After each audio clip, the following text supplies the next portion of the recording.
शहर से दूर जंगल में एक पेड़ पर गौरैया का जोड़ा रहता था। उनके नाम थे चीकू और चिनमिनी। दोनों बहुत खुश रहते थे। सुबह सवेरे दोनों दाना चुगने के लिए निकल जाते। शाम होने पर अपने घोंसले में लौट जाते। कुछ समय बाद चिलमिली ने अंडे दिए।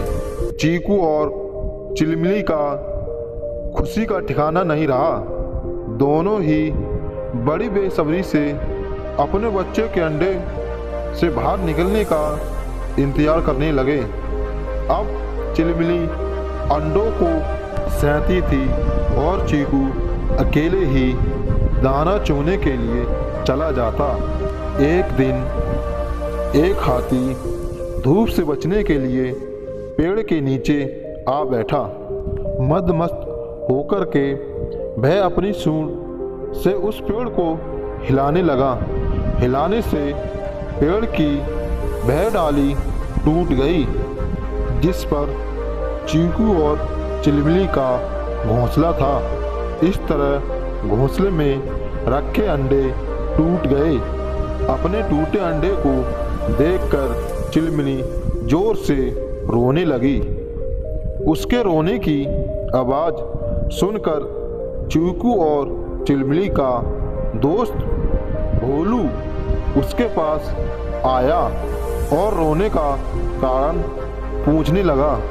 चिलमिली की सारी बात सुनकर उन्हें बहुत दुख हुआ।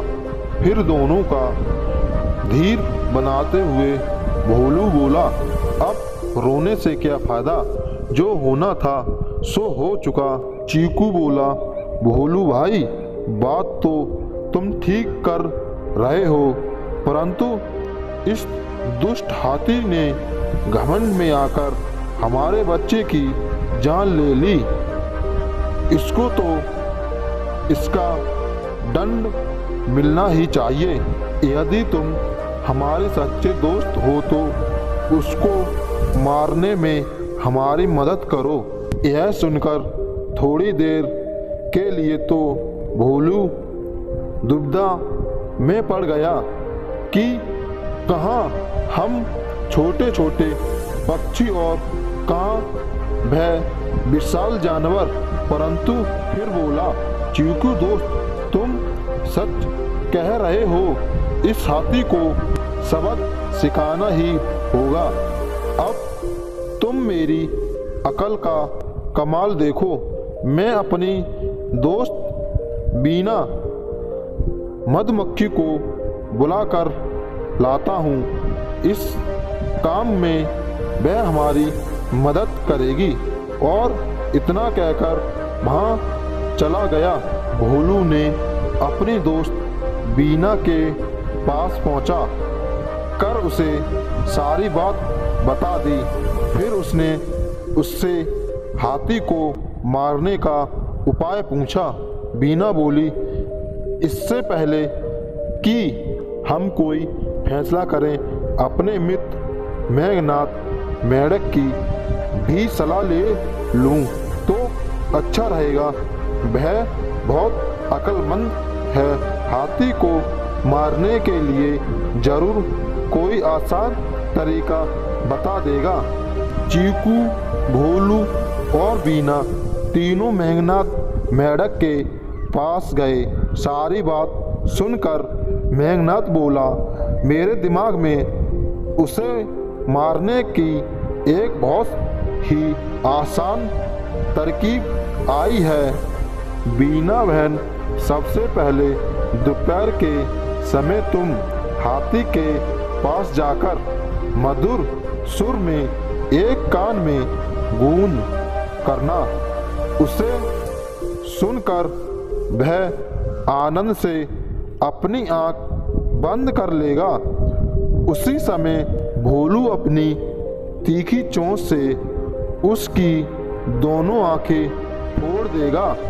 इस प्रकार अंधा होकर वह इधर उधर भटकेगा। थोड़ी देर बाद उसको प्यास लगेगी। तब मैं खाई के पास जाकर अपने परिवार सहित जोर जोर से टर टर की आवाज करने लगूंगा। हाथी समझेगा कि यह आवाज तालाब से आ रही है। वह आवाज की तरफ बढ़ते बढ़ते खाई के पास आएगा और उसमें जा गिरेगा और खाई में पड़ा पड़ा ही मर जाएगा। सबको मेघनाथ की सलाह बहुत पसंद आई।